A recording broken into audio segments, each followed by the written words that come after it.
What is going on, everyone? It's your guy, Cole Jackson, back with another episode of the Two Guys Watching Football Training Camp Preview Series for your Baltimore Ravens.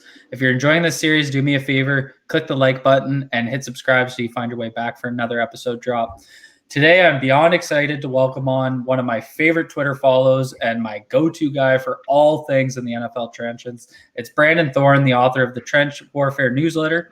He's an O-line, D-line analyst with Establish the Run, and he does video work with the Scouting Academy. Brandon, my guy, how's it going? It's going good, man. Thanks for having me. No, thank you so much. And, for those who may not have come across Brandon's work, the big thing that I wanted to highlight, it's the Trench Warfare newsletter is one of my key go-tos, but also the work that Brandon's done on true sack rate. It's been one of the most unique works because what it does is it really takes analytics and an analytical objective background and puts it together with film. And it's been one of those things that I wanted to highlight because there's such a dichotomy right now between analytics and film and what's better. But this was such a great product because it put the two together. All the work is shown. So, Brandon, kudos to you for that work. It's been incredible to read and follow the development of it. Oh yeah, absolutely, man. Like I said in the article, it originally was an idea that actually John Ledyard executed in 2016.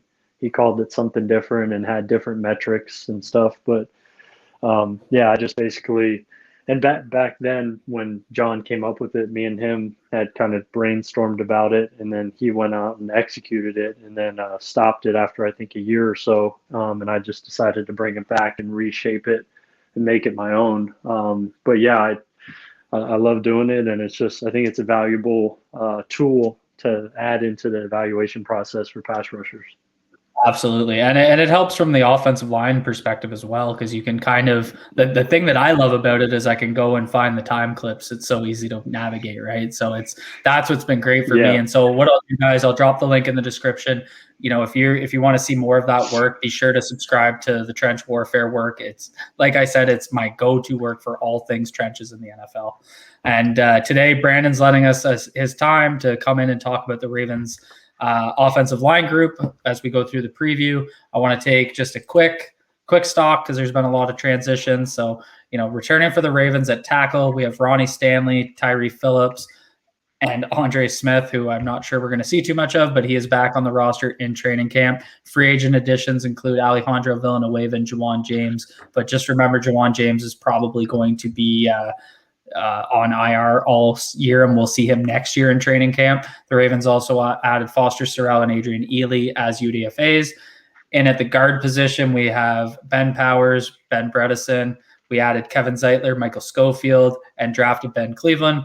At the center position, we have new center Bradley Bozeman. We have Patrick McCarry, Tristan Castillo, and Sam Cooper's in as a UDFA. So I just wanted to give a quick recap of the guys we're going to be talking about. And the offensive line's a bit of an interesting one. With Ronnie Stanley expected back for week 1, Alejandro Villanueva joining on the right side. We kind of have our bookend tackles in place. I think we know who's going to start if everyone's healthy. Zeitler comes in, brings a much-needed veteran presence, and Bradley Bozeman sliding over to center seems like it's his spot to lose. It'd be very surprising. So, when we look at the Ravens offensive line, the big position we're going to be looking at for a roster battle or a camp battle for the starting spot is the left guard spot. And we're going to get into that later. But with all that said, we're going to dive right in and ask Brandon some questions, pick his brain. This is a great opportunity for us because Brandon focuses his work on the entire league. So it gives him great comparative perspective. So I want to start right there. I want to start with a guy that's become one of my favorite players. That is Ronnie Stanley. Stanley has been a great story for Ravens fans. He went from the 6th overall pick. And I remember when that pick was made, it was a tough one because the Ravens very rarely pick in the top 10. And, there were some guys around there that were a little bit more exciting. They went with the offensive tackle. I know I was thrilled because, this is my jam, but some fans were kind of probably hoping for more of a more noticeable playmaker. But Stanley's been a great story. I wanted to pick your brain and ask what you've seen from Stanley's maturation that's really helped him kind of take steps from, being in the good, bracket going towards the borderline elite when he's healthy. So, what could you tell us about what you've seen from him and his development? Yeah, I mean, I feel like he's kind of winning in the same ways that he did at Notre Dame when I watched him his last year there. He's always been just really technically sound. And when you have a guy with his size and physical dimensions being as technically sound as he is as a pass and run blocker, 6'6", 315 with almost 36-inch arms, he kind of fits the prototypical look of ideal left tackle, and he is just very good with his footwork. I think in pass protection, he's very good with his hands in terms of timing and placement, varying things in terms of the looks he gives pass rushers, and he's just very crafty as a run blocker. I think he can kind of execute any concept that you ask him to do, as far as zone, man, gap principles and stuff like that. So I feel like he's just always been kind of the same guy. He's just, over time, over the course of, accumulating starts over the last few years, he's just gotten better and refined things. Really, nothing's really drastically changed, in my opinion. So he's just a very good player. And to bring up when you're ranking him across all left tackles in the NFL, just, the one thing in terms of what he's asked to do is, obviously, he run blocks more than any left tackle in the game, at least the last couple of years, which is advantageous because pass blocking is, naturally just more difficult. So he has to do that pretty much, I think less than any left tackle over the last 2-3 years, just because of the system that Baltimore runs, which helps him. But at the same time, when he's asked to pass block, he's very good at it. And I think that he could still be a very good player in like a scheme like, Tampa or New Orleans, something like that, where he's more on an island than maybe he is now. So, not necessarily a knock on him. It's just context. That's why I'm not maybe higher on him, but I'm still high on him. I think he's like a top 5 left tackle in the game. So yeah, just, really good player, really well-rounded.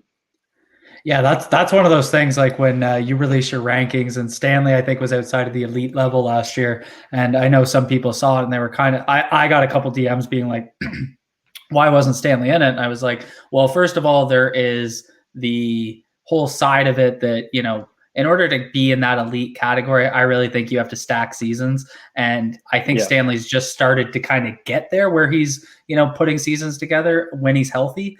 But the other thing is, I think you do have to factor in that context. And, the one thing that I think Stanley is asked to do that can be tough is just the Ravens run such a varied scheme in their run game where, they're meshing together different concepts, and especially, on the veer that they run, he's the lead blocker when he veers into the second level. But you are absolutely right. It's, we've heard offensive line guys talk about it. They'd rather be going forward than moving backwards all the time. And it puts them kind of in the driver's seat versus pass blocking where, you're tasked with so much responsibility. Right, exactly.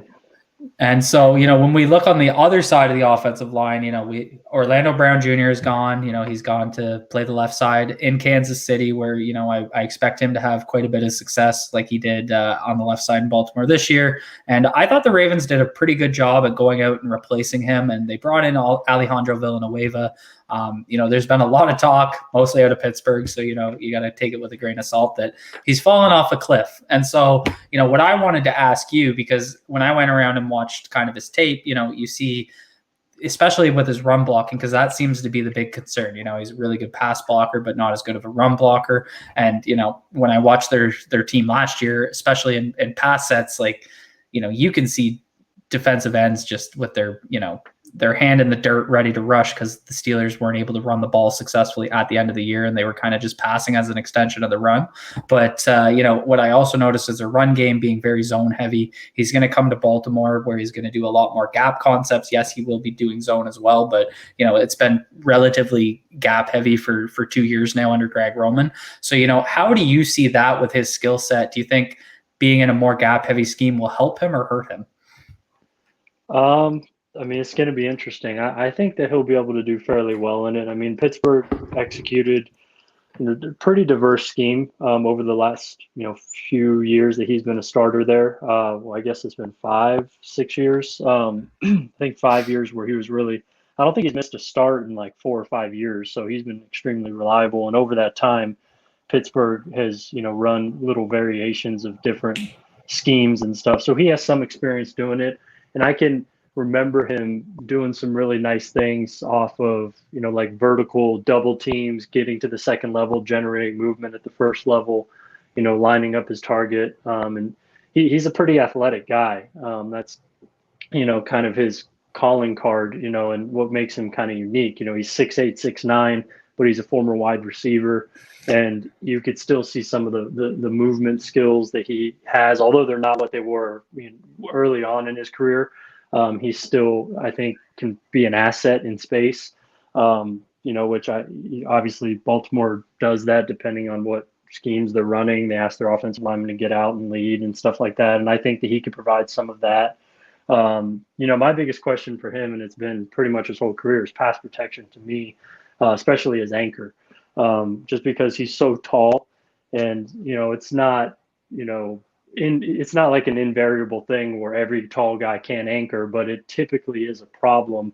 And for him, it is. I mean, guys just are able to get underneath him and lift up his pads and, just basically run him into the quarterback. Carl Lawson over the last couple of years in the division. That's a guy who's given him a lot of trouble. Guys like that who are naturally smaller, 6'2", 6'3" pass rushers with power, he typically struggles with those guys. So that would be my big concern, is his anchor is going to be very, very different than what Ravens fans saw in Orlando Brown, for instance. So I think the right side of the pocket is going to be more susceptible to being caved in. But the thing is, the scheme that Baltimore runs is, it's so offensive line friendly. It's not like the dropping back and, Lamar's, 5-7 step drop, 9-10 yards and just scanning the defense and maneuvering around the pocket. He's going to drop back, and if it's not there, he's gone. And, that can help and hurt an offensive line. So I don't think it's going to be too detrimental to the offense because of the style of the offense and the style of the quarterback. But in true drop back situations, I think there's a vulnerability there. I mean, he's going to get pushed into Lamar, against certain levels of competition. So that would be my big concern, because that was my big concern in Pittsburgh.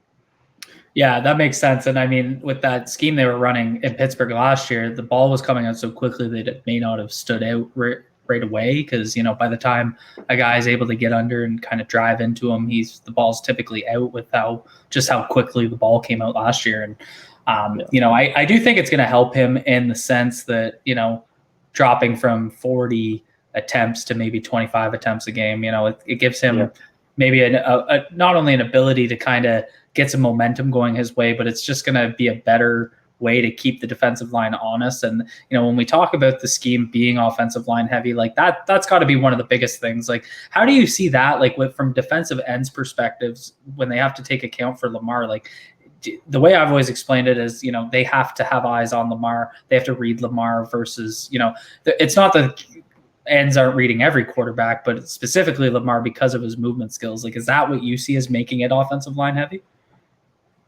Well, offensive line friendly. Or friendly, sorry. Yeah. I mean, that's part of it. I think the scheme, though, just the amount of runs makes it offensive line friendly. The amount of misdirection, play action, that's offensive line friendly. And then the quarterback is also offensive line friendly, but it's kind of a double-edged sword in that regard, because it could also hurt if a guy is, scrambling around needlessly back there. Not that Lamar does that a lot, but sometimes when you have a highly mobile quarterback, sometimes it can, help and hurt at the same time. But yeah, I do think that as far as how it helps offensive linemen, I mean, pass rushing from a defensive end perspective, edge perspective, you're not going to be able to just, go get the quarterback, per se, as a pass rusher on obvious pass downs when you're facing Lamar Jackson, as you would Tom Brady, Ben Roethlisberger, Matt Ryan. There's and really even like more mobile quarterbacks like Aaron Rodgers. I mean, it's a totally different game when you're facing Lamar, or even like a Mahomes, guys like that, because you have to maintain rush lanes. You have to have a certain level of restraint as a pass rusher, and that's going to slow you down. So that makes it easier for offensive linemen too. So a lot of things make it easier for offensive linemen, I think, in the scheme. But that's one area in particular where, as a defensive lineman, gap integrity, pass rush lanes, that's almost more important than going to get the quarterback when you face Lamar. Because if you don't do that first, then, he could break your back. So, that's the priority as a pass rusher. Yeah, and that makes complete sense. And, I appreciate that because, it's been one of those things where, I think it's almost been a bit of like I've seen it used as a knock against Stanley. It's like Stanley's not that good, or not that good, not as good because he's in an offensive line friendly scheme. But usually when I kind of ask for someone to provide some nuance, like, okay, what does that mean? It's hard for people to get there. So I appreciate that. And, we'll move into our next guy, kind of moving down the offensive line. It's Kevin Zeitler. I think it was a really nice addition. The Ravens went out and got him right away. When I had Jeff Zrebiec on last week, he said the team was extremely bullish on him as soon as he became available, and they didn't wait. They went out and got him as soon as possible. And so, I dove into his tape, and he wasn't as strong on the Giants as he was prior to his years in the AFC North. But one thing that did stand out to me was his pre-snap recognition, communication with the rest of his offensive line. And, when I look at last year with the Ravens, the right side of the line was basically musical chairs, like to the point where our right tackles were rotating in game. Like it's something I've never seen at the NFL level where, Phillips was coming in for some snaps and then Fluker was coming in for some snaps. And so, having someone kind of come in and truly replace what Yonda was able to bring in, that veteran leadership, like how much of an impact do you think that can make with Villanueva now out on the right side and Bozeman over at center where, he's sliding into a newer, I know it's not brand new to him. We did it at Alabama, but it's, new to him in the NFL. So, what kind of impact do you think that leadership can have from Zeitler? I think it's pretty significant. Even though he's up there in age and probably past his prime at this point, he's still, I think, like a rock solid player, especially if he's healthy, which I'm assuming he will be. He's just highly consistent and durable, reliable. I mean, since 2015, he's missed one game. And that just says so much about an offensive lineman. And not just is he out there, that's also, I mean, that's obviously very important, but when he's out there, he's just a stabilizing presence.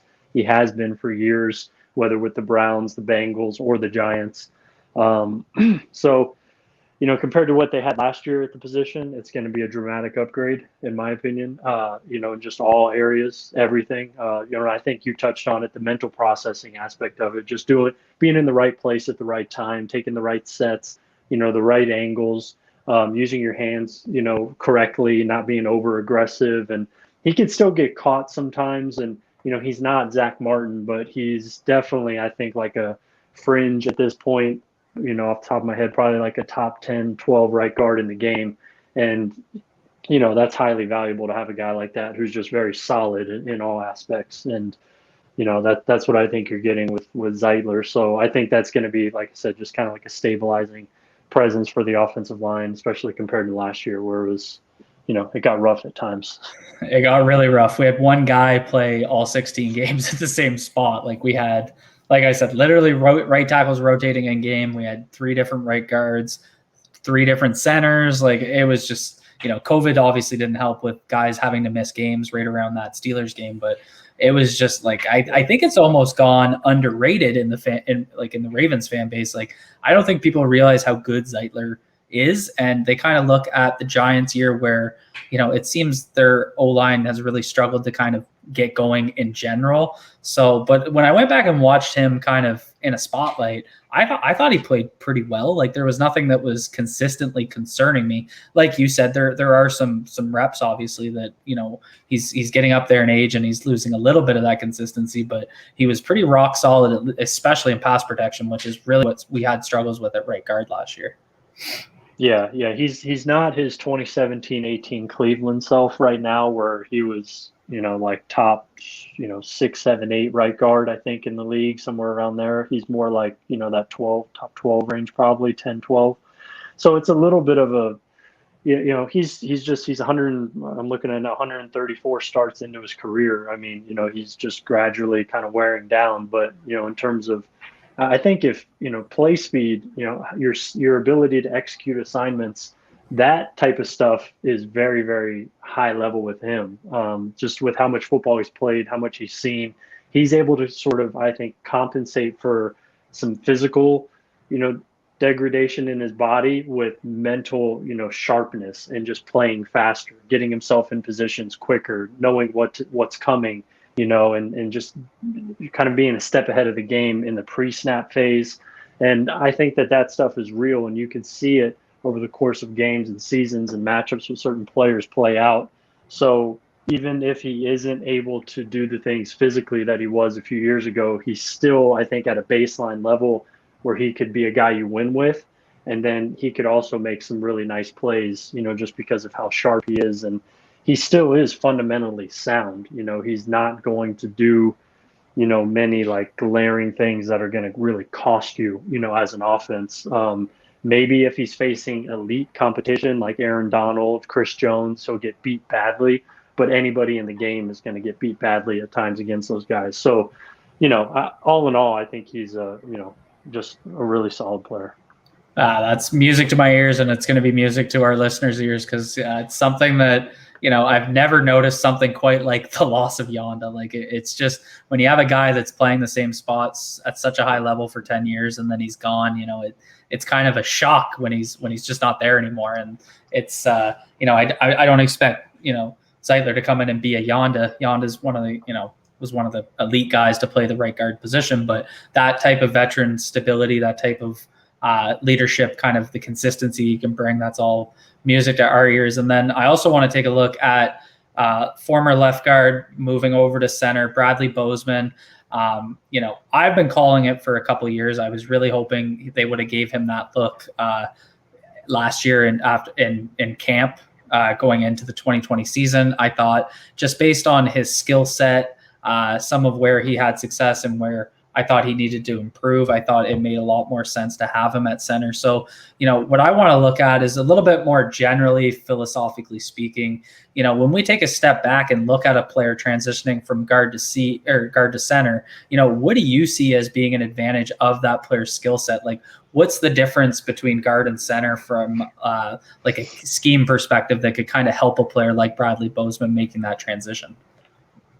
For a guy like Bozeman in particular, I think one of the things for him that was always, I guess, his Achilles heel as a player was, I think, athletic ability and just initial explosiveness out of his stance was kind of inconsistent to me.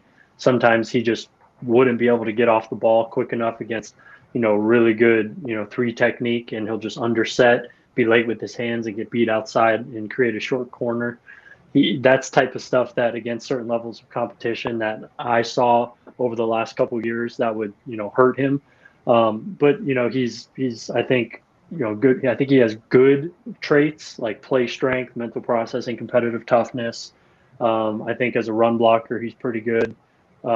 He's just, he has some average to above average traits. I think his athletic ability is probably below average. At best. And I think at center that can be mitigated a little bit because obviously you're dealing with a lesser caliber of athlete at nose tackle, most of the time. So he's going to be put in less exposing situations that can really, shine a light on that weakness and allow him to play a position that he's probably more comfortable at. I mean, I don't know. He has 30 starts at center at Alabama. He's a very high-level center there, so he definitely has some comfort at the position. So maybe for him, it could just play into his strengths a little bit more. So I'm excited to see it. I think he could be a little bit better of a player at center than he was at guard, honestly, and that's what I would expect over the course of the season as he kind of settles in and gets more comfortable there. So, I like the move. Yeah, and that's kind of what I've been saying for 2 years. So I'm glad to hear you're supportive of that because I've been pretty high on the move. I just think one of the best examples is it's going back and watching him against the Steelers. It was like anytime he was matched up with Cam Hayward, and I use this example all the time because I think it really helps. But Hayward's ability to use speed on him on the outside, especially in pass protection, really hurt him. Getting him into that third, fourth, kick step is where he kind of struggled, and he would lose his anchor, and Hayward could kind of have some fun with him. But then if he was lined up against, a Tuitt or an Alualu, a bigger guy that's kind of more inside on him, I thought he did a little bit better. And that's kind of how I see that transition going. He's going to be against guys where he can match their strength a little bit better, where he doesn't have to deal with as much space. And that's really going to help him become a better player. One of the big advantages, I think, at Alabama, he was doing a lot of pistol shotgun snapping with just who his quarterbacks were in the offense they ran. And obviously, the Ravens struggled with snaps last year with Skura and then later with Makari. So, he's got that familiarity playing in that scheme, because it's got to be tough on a center where you're snapping and shotgun or pistol literally the entire game. I think the Ravens ran like 10 plays under center last year. So I think, at least he has some familiarity doing that on such a consistent week-to-week basis. Right. Yeah, I'm with you on that. I'm excited to see it for sure. Yeah. And then lastly, one of the guys I want to check in, because your reviews of this draft class were incredible. It was fun to follow and kind of compare with my notes and do check-ins with you. And I wanted to talk about Ben Cleveland and his Georgia tape. Like, what did you see from Ben Cleveland, and how do you see him fitting in the Ravens scheme? Yeah, so I thought Ben Cleveland was scheme dependent. That was kind of one of the things that led me to give him a late third round grade. I just saw a limited mover on tape, laterally especially. And that tends to work better inside of a heavy gap scheme where he can just, work vertical and generate displacement that way and just be more explosive in a linear fashion. And I think he could do that at a very high level. He's very good on double teams. And he's obviously an enormous guy. I mean, he's 6'6", 350. So he just looks the part, and I think his play strength matches up with his size. So he's actually strong on the field, and he's very physical. So a very good fit in terms of scheme. He's just going to, I think, naturally fit into what he's going to be asked to do there in Baltimore. And one of the things that I liked about him was his mental processing and pass protection, his ability to process stuff and just recognize games and stunts and blitzes. I thought was impressive at guard. Although it was right guard at Georgia when I watched him. Moving over to left and competing there will be interesting, but I think a lot of the same stuff will translate. But yeah, all in all, I think it was a good addition. Like I said, he was scheme dependent to me. So his value, I was grading in terms like an overall perspective, not for a certain team. Like if I was grading for the Ravens, he would have had a higher grade for me than just like the big picture grade. So, I really like the fit. So I'm excited. I would be surprised if he doesn't, take over that job. I don't know if not right away, at some point in the season. Although, I don't want to discount the other guys totally, but I just think Ben Cleveland's fit there is the most intriguing to me. Yeah, I agree. And like the one guy that, I was kind of hoping would, really compete at left guard was Tyree Phillips, because he seemed to, you could see subtle development in his 5 or 6 games at left guard or right guard, last year.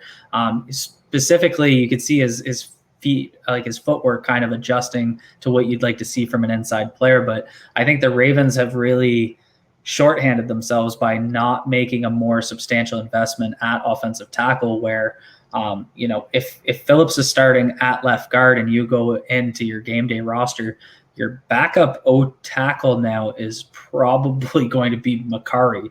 And then, if there's an injury in game, they'd have to put Makari in there, and maybe in between weeks, they'd make another adjustment. So I think, I think that gives Ben Cleveland a huge step up, because they might see Phillips as more of a swing tackle versus, a true left guard competitor, just because they don't have that offensive tackle depth. It was kind of one of the big surprises to me in the draft was, they grabbed a guy like Ben Mason as, a developmental fullback who, I think is a good player and kind of fits what they like to do. But, taking that over another offensive tackle, someone like Stone Forsyth, who was someone I kept kind of, getting excited about in the 5th round. But, and I kind of saw Forsyth as being a nice little kind of backup to Villanueva. They seem to have some similar strengths and weaknesses. Like, is that kind of what you saw from Forsyth? Yeah, I mean, kind of. I thought Forsyth was much better at anchoring. That's why I was so high on Forsyth. So, because initially when I watched him, I had never heard of him or anything, never seen him play football, and just doing my research before I watch a guy getting measurables and researching his background and stuff like that. I was like, okay, let's do 6'9". In my head, obviously, it naturally comes up like, yeah, he might be slow to anchor. But I thought his ability to anchor was very impressive at his size, much better than Villanueva. So that was one of the things that I was very high on him about. So yeah, I thought he was a little different in that regard. But Villanueva is definitely a better run blocker than Forsyth. That was his big weakness to me. Right. Yeah, no, that makes sense. And so it's gonna be an interesting group this year. I think they've got definitely the potential, if everything shakes out right, to be a better offensive line group overall than last year, especially if they can get guys healthy and they're not kind of moving guys around as much. But that's all I had for you today, Brandon. Thank you so much.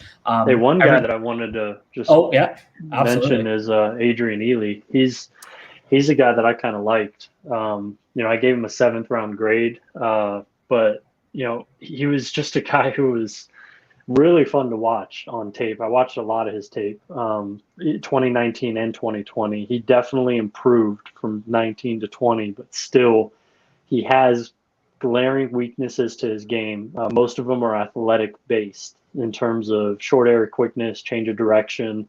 He plays pretty upright and he's kind of wild at times with his hands. But I mean, dude, like he's a pretty crafty player. He's one of those classic guys who is clearly limited athletically, but works around it with timing the snap very well, getting into his pass set very efficiently. He has pretty good footwork, I think, in multiple different pass sets, 45-degree angle vertical sets. I think he anticipates the inside move pretty well. And he's very aggressive and physical with his hands. That's why I said he can get kind of wild, but sometimes he can really jolt guys at the point of attack and, latch on and then torque to finish them. So he has some of these flashes in the midst of the limitations that I thought were really intriguing. And the coaching staff raved about him. He's just like one of those guys that you want in the locker room, very hard worker. He's smart, stuff like that. So even though he's a long shot to last in the NFL in general, I think technique wise and just kind of some of those nuances I think were intriguing. So kind of an outside shot guy, that I liked, like late in the draft or in the undrafted free agent class, that kind of range. He's kind of a guy I think is a nice guy to stash on the bench for a couple of years and just maybe see what you have in emergencies type situations. So he's kind of intriguing me. Yeah, no, and I appreciate that you bringing that up because I remember when I went back and watched his tape after we signed him as a UDFA, I was surprised by how savvy he was kind of I always call it the game within the game, and it's just, the pass rush battle where, you're using techniques to set up other techniques. I kept seeing him, use a ghost hand to kind of set up, different ways. And I was like, this is a kid that's at, a big name school in Oklahoma. And, you could see he was very well coached and, big credit to him hearing those types of reviews. So, and it was kind of interesting because Foster Sarrell was the other guy that they brought in as a UDFA. And he was a little bit different than Ealy because he was, a very high, I think he was like top 3, top 5 in his entire recruiting class coming out of high school. So he was a very highly touted prospect. And, it seemed, I think there were injuries at Stanford and, he kind of just couldn't get anything going. So, it was kind of interesting to me, but I saw kind of a little bit more athleticism from Sarrell, but not quite the technique as Ealy. So it seemed they were a little bit opposite of one another in terms of strengths and weaknesses. And I thought it was an interesting approach by the Ravens. Yeah, graded Sarrell as well. I wasn't high on him at all.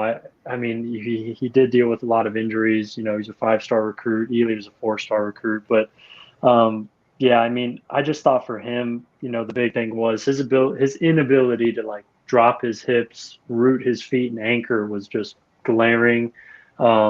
You know, and I think he has some initial quickness and effectiveness on double teams. That's that was a line directly from my report. So maybe that's something that the Ravens, that kind of fits into what the Ravens may want to see him do. And I think he's a pretty smart player as well. But his play strength is a major problem to me. And I think he's just not fluid at all in terms of his movement skills and stuff like that. So I'll be very surprised if he makes the team. But he has a pedigree, I guess, and that is worth, I guess, different things. It means different things to different people. But, as far as his tape goes, I just, I was underwhelmed by it. I'll just say that. So, but, obviously I root for all guys to succeed. So we'll see. But that's absolutely. That's absolutely. No, and I appreciate that. It's definitely two guys that, and I mean, like I said, with the Ravens' unique circumstances, with their, lack of depth at offensive tackle, and they may not make the 53, but I would be shocked if one of them isn't on the practice squad at least. Yeah. I would bet on Ealy, but that's just me based on the tape I watched and stuff. But yeah, I like bringing two guys like that in there and just seeing if you can get a guy on the practice squad or whatever to develop. Absolutely. Yeah, it's always good to do that.